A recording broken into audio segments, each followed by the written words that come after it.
வாழ்க்கைய பத்தி புரிஞ்சுக்க நமக்குள்ள நெறைய கேள்விகள் இருக்கும். ஒரு நல்ல வாழ்க்கைனா என்ன? ஒருத்தர் எப்படி வாழணும்? எப்படி நம்ம கோவத்த கண்ட்ரோல் பண்றது? என்ன மாதிரி வேலை என்னோட கேரக்டருக்கு செட் ஆகும்? மத்தவங்களுக்கு நம்மளால எவ்ளோ உதவியா இருக்க முடியும்? அப்படி உதவி பண்ணினத மத்தவங்க நெனச்சு பார்க்கலன்னா, அத எப்படி ஹேண்டில் பண்றது? இது மாதிரி ஏதோ ஒரு கேள்வியாவது உங்களுக்குள்ள இருக்கா? அப்ப இந்த எபிசோட ஃபுல்லா பாருங்க. இதிலிருந்து உங்களுக்கு பதில் கிடைக்கலாம்.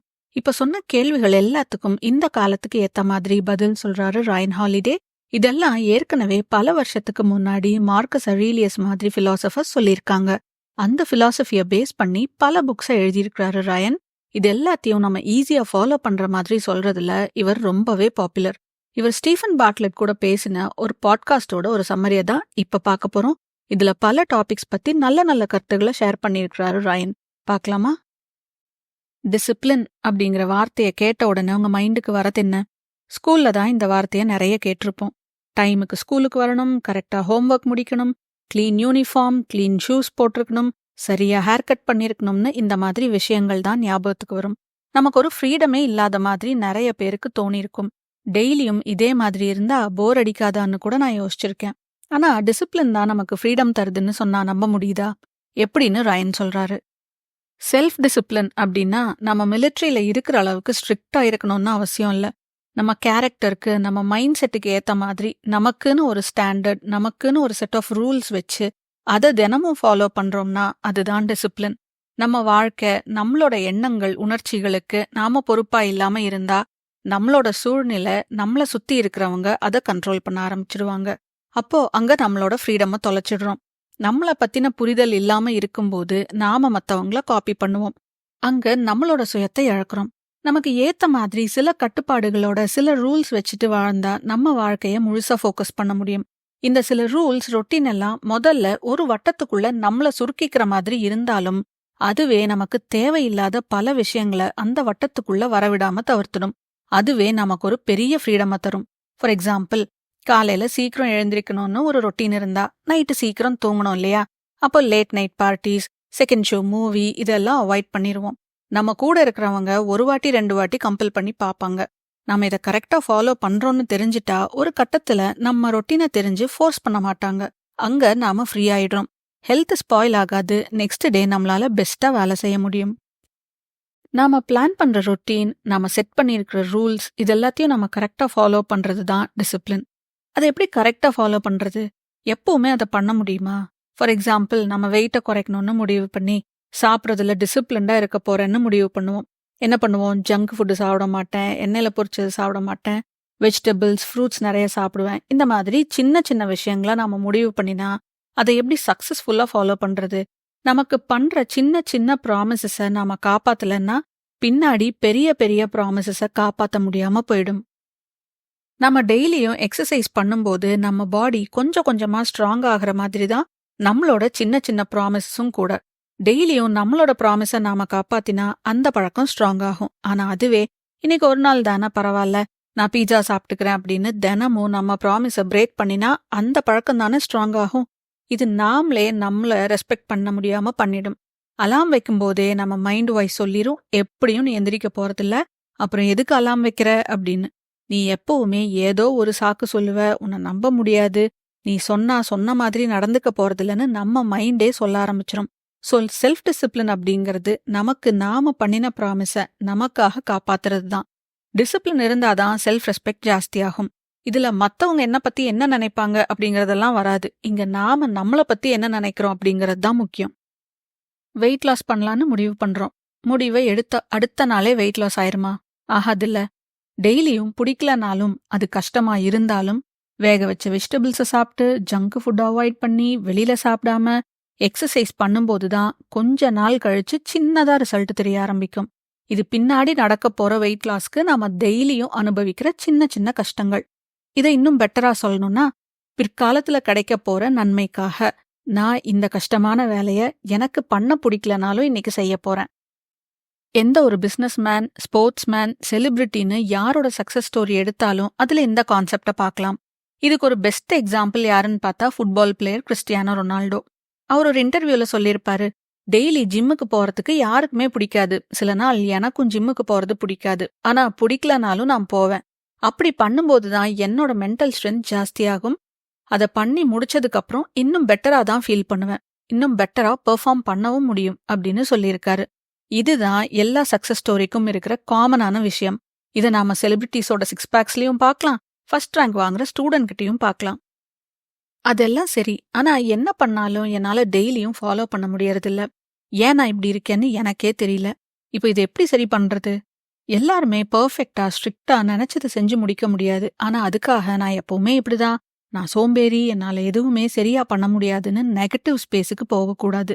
ஒரு சைக்கிள்ல பின்னாடி உட்காந்துட்டு போகும்போது டக்குன்னு விழுந்துட்டா திரும்ப ஏறி உட்காந்துருவோம்ல, அது மாதிரி திரும்ப நெக்ஸ்ட் டே அதை செய்ய ட்ரை பண்ணணும். அது அப்படியே அம்போன்னு விட்டுறக்கூடாது. அதுவே கொஞ்சம் கொஞ்சமா நம்மள டிசிப்ளின் ஆக்கிரும். அது நம்ம தன்னம்பிக்கைய ஜாஸ்தி பண்ண ஆரம்பிக்கும். நம்ம ஈகோ இருக்குல்ல, எல்லார விட பெரிய ஆள் நான் தான் அப்படின்னும் சொல்லும். இல்ல நான் தான் இருக்கிறதுலயே வஸ்டான ஆளுன்னும் சொல்லும். நான் இப்படி நான் அப்படின்னு சொல்றத விட்டுட்டு நான் டெய்லியும் என்னோட வேலைய சரியா செய்யறனா இல்லையா அப்படின்னு தான் பார்க்கணும். வெயிட் லாஸ் எக்ஸாம்பிள்ல பார்த்த மாதிரி டெய்லியும் 1 hour எக்ஸசைஸ் பண்ணணும்னு நினைச்சிருப்போம். சில நாள் 1 hour பண்ண முடியாது. அதுக்காக பண்ணாமையே விடாம அட்லீஸ்ட் அரை மணி நேரமாவது பண்ணினா அது பெரிய ரிசல்ட்டை கொடுக்கலனாலும் கடைசிக்கு சின்ன ரிசல்ட்டாவது கொடுக்கும். இது மாதிரி செயலுக்கு முக்கியத்துவம் கொடுக்கணும். பண்றோமா இல்லையா அப்படிங்கறது தான் விஷயம். அதுல நான் அப்படிங்கிற ஈகோவை எடுத்துடணும். அப்பதான் ஒரு பேலன்ஸோட இருக்க முடியும். வெயிட் லாஸ் பண்ணிட்டா எல்லாரும் என்ன பாப்பாங்க, பாராட்டுவாங்க, நான் இன்னும் அழகா தெரிவேன், டிஃப்ரெண்ட் ட்ரெஸ்ஸஸ் ட்ரை பண்ண முடியும் அப்படிங்கறதெல்லாம் செகண்டரியான விஷயம்தான். மத்தவங்க பாராட்டும் போது நல்லாதான் இருக்கும். அது நமக்கு கிடைக்கிற ஒரு போனஸ் மாதிரி. ஆனா அந்த பாராட்ட மட்டுமே எதிர்பார்த்து வேலை பார்த்தா நம்மளோட சின்ன சின்ன இம்ப்ரூவ்மெண்ட், பிசிக்கல் ஹெல்த், மென்டல் ஹெல்த்ல இருக்கிற இம்ப்ரூவ்மெண்ட், நம்ம கோலை அச்சீவ் பண்றப்ப இருக்கிற சாட்டிஸ்ஃபேக்ஷன் எல்லாத்தையும் நாம கவனிக்க தவறிடுவோம். இது நம்மளோட வெற்றி மத்தவங்க கையில இருக்கிற மாதிரி ஆயிரும். அது பல நேரங்கள்ல ஏமாற்றத்துல முடிஞ்சிரும். ஏன் வேலைய நேத்து விட இன்னைக்கு நான் பெட்டரா பண்ணிருக்கேனா, கொஞ்சம் இம்ப்ரூவ் ஆயிருக்கேனா, என்னோட பெஸ்ட்டை நான் கொடுத்துருக்கேனா அப்படின்னு தான் நம்மளோட இம்ப்ரூவ்மெண்ட்டை மெஷர் பண்ணணும். நம்ம கோலை அச்சீவ் பண்றதுக்கு இதுதான் ஹெல்ப் பண்ணும். மத்தவங்களோட கம்பேர் பண்றதும் வேஸ்ட் ஆஃப் டைம் தான். வெளியில இருந்து வர பாராட்டுக்கு இல்ல விமர்சனத்துக்கு நாம இம்பார்ட்டன்ஸ் கொடுக்கலனாலே நம்மளோட ஃபோக்கஸ் இன்னும் ஜாஸ்தியாகி வேலையை இன்னும் பெட்டரா பண்ண முடியும். சில நாள் எனக்கு எல்லா வேலையுமே பண்ணி முடிச்சிடலான்னு எனர்ஜியா இருக்கு. சில நாள் எதுவுமே பண்ண முடியாதுன்னு டவுன் ஆயிடுறேன். எனர்ஜியே இல்லாத மாதிரி இருக்குன்னு தோணுதா? செல்ஃப் டிசிப்ளினோட இருக்கணும்னா ஸ்ட்ராங்கான மைண்டு தான் தேவைன்னு நிறைய பேர் நினைச்சிட்டு இருக்கோம். ஆனா டிசிப்ளினா இருக்கிறதுக்கு ஹெல்த்தியான பாடி தான் முக்கியம். இத நிறைய பேர் பெருசா எடுத்துக்கிறதே இல்ல. சுவர் இருந்தாதானே சித்திரம் வரைய முடியும்.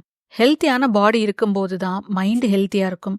எந்த ஸ்ட்ரெஸ்ஃபுல்லான சிச்சுவேஷன் வந்தாலும் அதை ஹேண்டில் பண்ற பக்குவம் இருக்கும். டெய்லி ஏதோ ஒரு பிசிக்கல் ஆக்டிவிட்டி பண்ணும்போது ஐயோ இது இன்னைக்கு பண்ண மூடே இல்லையே, பண்ணாம விட்டுறலாமா அப்படின்னு நினைக்கும் போது கூட அந்த எக்ஸசைஸை பண்ணி முடிக்கணும். உங்களுக்கு அந்த டே ஃபுல்லா நல்லா இல்லைனாலும் எக்ஸசைஸ் பண்ணி முடிக்கும்போது ஒரு சின்ன வெற்றி, ஒரு சின்ன சந்தோஷம், ஒரு சின்ன பெருமை நமக்கு வரும். அதுவே அந்த நாளை பெட்டரா மாத்திரும். எது வந்தாலும் பாத்துக்கலான்னு ஒரு ஸ்ட்ரென்த் கிடைக்கும். இது சின்ன வெற்றி தான், ஆனா அதோட எஃபெக்ட் ரொம்ப பெருசு. இதை நிறைய பேர் யூஸ் பண்ணிக்கிறதே இல்ல. சும்மா ஒரு நாள் எக்ஸசைஸ் பண்ண மூடே இல்லாதப்போ கஷ்டப்பட்டு அதை பண்ணி பாருங்களேன். செஞ்சு முடிச்சதுக்கு அப்புறம் ஏதோ ஒரு மலையை சாய்ச்சிட்ட மாதிரி ஃபீல் வரும். இப்படி டெய்லி பிராக்டிஸ் பண்ணும்போது நம்ம மென்டல் ஸ்ட்ரென்த் ஜாஸ்தி ஆகிட்டே போகும்.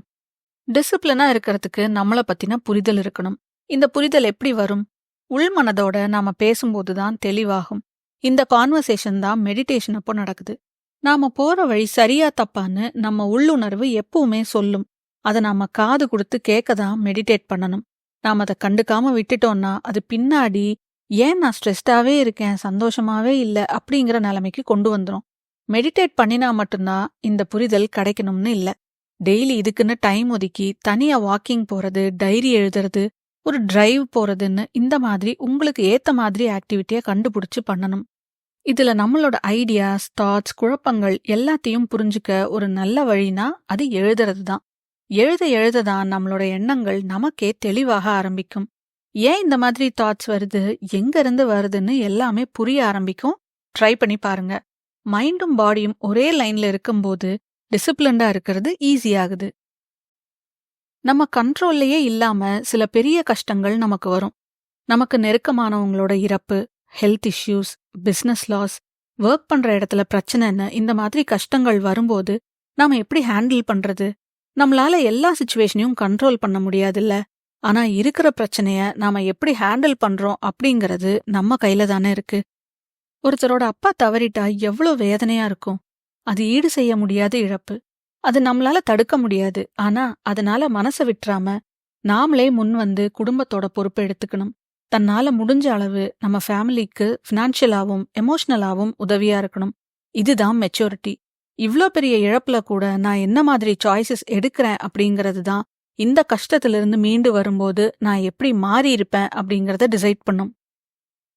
நமக்கு வர்ற கஷ்டத்திலையும் ஒரு பாசிட்டிவான விஷயத்தை எடுத்துட்டு கடந்து போகணும். இந்த மெச்சூரிட்டி எல்லாருக்குமே வருமா? எல்லா சிச்சுவேஷன்லயும் இதை ஃபாலோ பண்ண முடியுமா? இதுவும் பிராக்டிஸ் பண்ண தான் வரும். ஒவ்வொரு கஷ்டம் வரும்போதும் அதுல ஒரு பாசிட்டிவான விஷயத்தை எடுத்துட்டு நான் இது முடியும் போது என்னவா இருக்கணும்னு நினைக்கிறேன்னு யோசிச்சு அதுக்கு தகுந்த முடிவுகளை எடுக்கணும். முதல் வாட்டியே நம்ம இதை கரெக்டா ஹேண்டில் பண்ண மாட்டோம். பட் அதிலிருந்து கிடைச்ச பாடத்தை வச்சு நம்மளால அடுத்த பிரச்சனைய இன்னும் பெட்டரா ஹேண்டில் பண்ண முடியும். நம்ம எல்லாரும் எவ்வளோ பெரிய பேண்டமிக்ல இருந்து வெளியில வந்திருக்கோம். பல பேர் நிறைய இழந்திருக்கோம். இதுல இருந்து மீண்டு வருவோமான்னு தெரியாம நிறைய நைட் தூங்காம இருந்திருப்போம். இருந்தாலும் நம்ம லாக்டவுன்ல இருந்த டைம்ல அந்த ப்ராப்ளம்க்கு அட்ஜஸ்ட் பண்ணிட்டு நம்மளோட ரொட்டீனை மாத்திக்கிட்டு உயிரோட குடும்பத்தோட இருக்கிறது எவ்வளோ பெரிய விஷயம்னு நினைச்சு அந்த 3 வருஷத்தையும் கடந்து வந்திருக்கோம். எல்லாருக்குள்ளேயும் இந்த சேஞ்சஸை பார்க்க முடியுது. கண்டிப்பா நம்ம பழைய மாதிரி இருக்க மாட்டோம். பெட்டரா ஸ்ட்ராங்கா தான் ஆயிருப்போம். இதையே பார்த்துட்டோம், இனி என்ன வந்தாலும் பார்த்துக்கலாம் அப்படிங்கிற மைண்ட் செட்ல நிறைய பேர் ஸ்ட்ராங்கா இருக்காங்க. ஒரு கஷ்டத்துல நம்ம கரெக்டா முடிவுகள் எடுத்தா அதுல இருந்து வெளியே வரும்போது கண்டிப்பா நம்ம நினைச்சதை விட ஸ்ட்ராங்கா தான் வருவோம். இப்ப சொன்னதெல்லாம் பெரிய பிரச்சனை. சின்ன சின்ன பிரச்சனைக்கு டென்ஷன் ஆகிறது, கோவப்படுறதுன்னு இருக்கிறத சரி பண்ண என்ன பண்றது? ஒவ்வொரு வாட்டி இது நடக்கும்போதும் இது அவ்வளோ பெரிய மேட்ரா? இன்னும் 2 வருஷத்துல இல்ல 5 வருஷத்துல இது பத்தி யோசிப்போமா அப்படின்னு நமக்கு நாமே கேட்டு பார்க்கணும். இன்னைக்கு ஆஃபீஸ்க்கு கொஞ்சம் லேட்டா போயிட்டேன், ஈவினிங்ல டிராஃபிக்ல மாட்டிட்டேன், பையனோட இல்ல பொண்ணோட மார்க் சரியில்லை, வேலை இருந்ததால ஃப்ரெண்ட்ஸோட பார்ட்டிக்கு போக முடியலன்னு சின்ன சின்னதா நிறைய ஏமாற்றங்கள் வரும். அப்பெல்லாம் இன்னும் கொஞ்சம் வருஷத்துல எனக்கு இது ஒரு பெரிய விஷயமா இருக்குமா அப்படின்னு கேட்டு பாருங்க. நாம் அந்த ப்ராப்ளம பாக்குற பார்வையே வேற மாதிரி மாறிடும். ஒரு நல்ல வாழ்க்கைய வாழ நாம 5 விஷயத்த ஞாபகம் வச்சுக்கணும். ஃபர்ஸ்ட் ஒன், நம்ம கண்ட்ரோல்ல இருக்கிற விஷயத்துக்கு மட்டும் ஃபோக்கஸ் பண்ணணும். நம்ம கண்ட்ரோல்ல இல்லாத விஷயத்துக்கு நம்ம எனர்ஜி அண்ட் டைமை வேஸ்ட் பண்ணவே கூடாது. அதை பத்தி பேசி புலம்பி கோவப்பட்டு ஸ்ட்ரெஸ் ஆகுறதுனால எந்த யூஸுமே இல்ல. டிராஃபிக் ஜாம், திடீர்னு பெய்யற மழை, ஒர்க் ஜாஸ்தியா இருக்கும்போது டீம்மேட் உடம்பு சரியில்லைன்னு லீவ் போடுறது, வெக்கேஷன் டைம்ல ஃபீவர் வர்றதுன்னு இது எதுவுமே நம்ம கையில் இல்ல. சோ அதுக்கு டைம் வேஸ்ட் பண்ணாம நம்ம கண்ட்ரோல்ல என்ன இருக்கோ அதை பத்தி மட்டும் யோசிக்கணும். செகண்ட் ஒன், கொஞ்ச நேரம் நடக்கணும் இல்ல தண்ணியில விளையாடணும்.